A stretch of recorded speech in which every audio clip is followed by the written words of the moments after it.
زندہ ہو کے بھی مر جانا، خاموشی، وہ لمحے جو کبھی نہ آئے، اور خاموشی کا سکون اور انتظار۔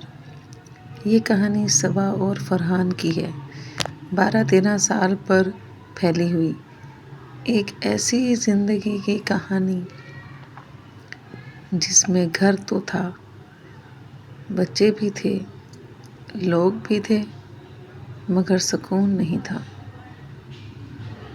شادی کے شروع میں صبا نے بھی وہی خواب دیکھے تھے جو ہر لڑکی دیکھتی، مگر شادی کے چند ہی دنوں بعد فرحان کے لہجے میں ایک عجیب سا حکم آ گیا: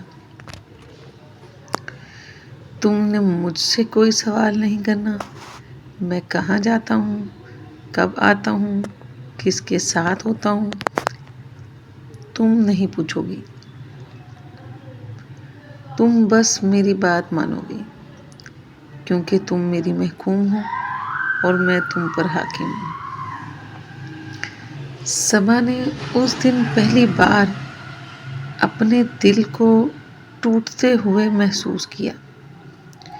کیا محسوس کیا تھا، مگر اس نے کچھ نہیں کہا۔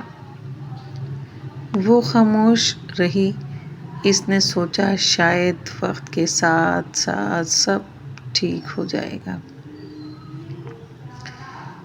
شروع میں وہ خود کو سمجھاتی رہی، شاید غصے میں کہہ دیا، شاید کام کا دباؤ ہوگا، شاید کل وہ بدل جائے گا، لیکن کل کبھی نہیں بدلا۔ فرحان دوستوں کے ساتھ گھنٹوں باہر رہتا، کبھی بتا کر اور کبھی بغیر بتائے، کبھی رات گئے آتا تو کبھی کھانا باہر کھا لیتا۔ گھر آ کر صرف اتنا کہتا: مجھے رپورٹ دینے کی عادت نہیں۔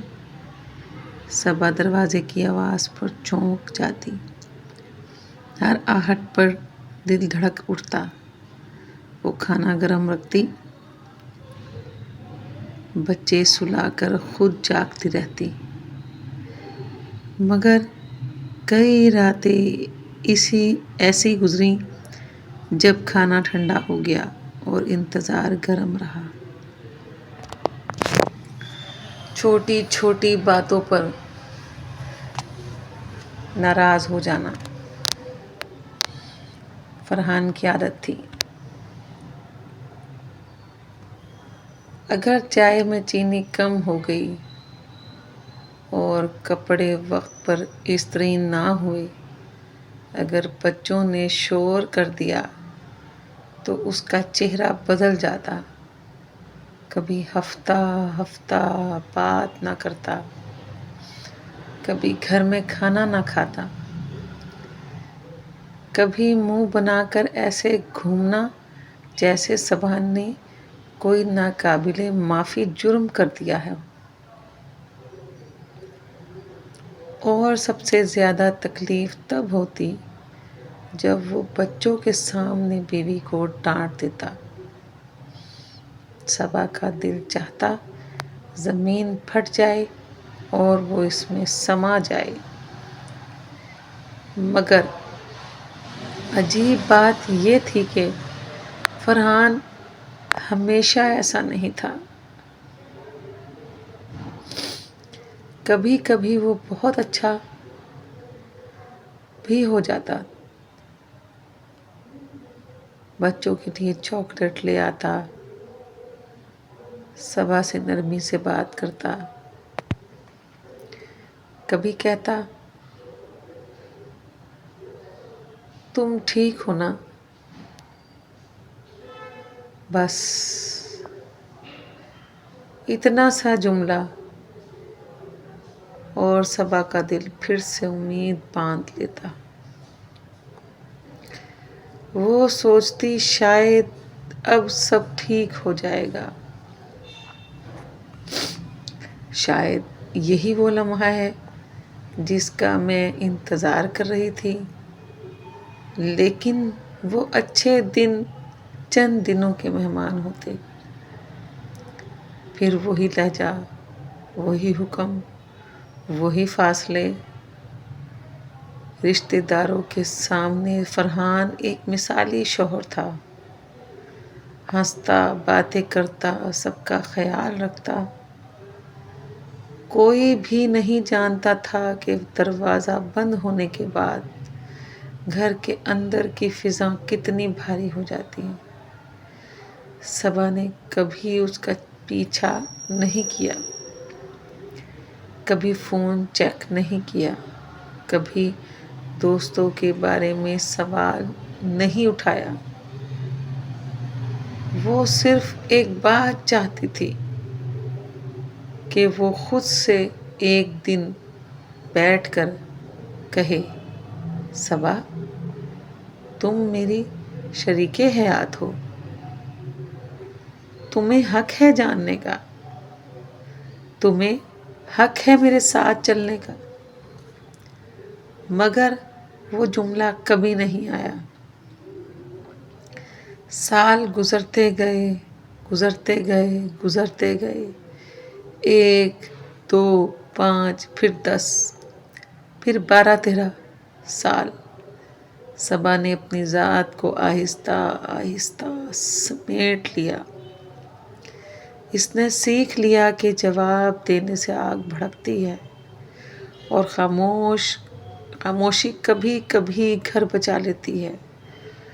وہ رات کو سجدے میں رو کر کہتی، یا اللہ، مجھے اتنا صبر دے کہ میں اپنے بچوں کے لیے مضبوط رہ سکوں۔ میرے دل کو سکون دے، چاہے میری خواہشیں پوری نہ ہوں۔ اس نے اپنے اندر ایک الگ دنیا بنا لی۔ بچوں کی مسکراہٹ میں خوشی تلاش کی، اپنے بچوں میں پناہ ڈھونڈی۔ وہ اکثر سوچتی تھی، کاش ایک دن ایسا آئے جب وہ اور فرحان کسی پارک کی بینچ پر ساتھ بیٹھیں، بغیر کسی الزام، بغیر کسی حکم کے۔ وہ اس کی آنکھوں میں دیکھ کر کہے، صبا، تم نے بہت صبر کیا، میں تمہیں سمجھ نہ سکا۔ ہاں، مگر وہ لمحہ کبھی نہیں آیا۔ آج بھی صبا گھر میں ہے، ذمہ داریاں بھی وہی ہیں، فرحان کبھی اچھا، کبھی ویسا ہی۔ مگر اب فرق یہ ہے کہ صبا بدل گئی ہے۔ اب وہ ہر اچھے رویے کو ہمیشہ کی امید نہیں سمجھتی۔ اب وہ ہر ناراضی کو اپنی نہ غلطی نہیں مانتی۔ اب وہ جان چکی ہے کہ خاموشی کمزوری نہیں، کبھی کبھی خود کو بچانے کا طریقہ ہوتی ہے۔ وہ لمحے جو کبھی نہ آئے، اب اس کا انتظار بھی ویسا نہیں رہا۔ اب وہ کسی کے بدلنے کا انتظار نہیں کرتی، وہ صرف اپنے دل کے سکون کا انتظار کرتی ہے۔ اور اس نے جان لیا ہے، کبھی کبھی سب سے بڑی محبت خود سے خاموشی سے کی جاتی ہے۔ یہ کہانی کسی ایک صبا کی نہیں، یہ ان سب عورتوں کی کہانی ہے جو شور میں نہیں بلکہ خاموشی میں ٹوٹتی اور پھر خود ہی جڑتی رہتی ہیں۔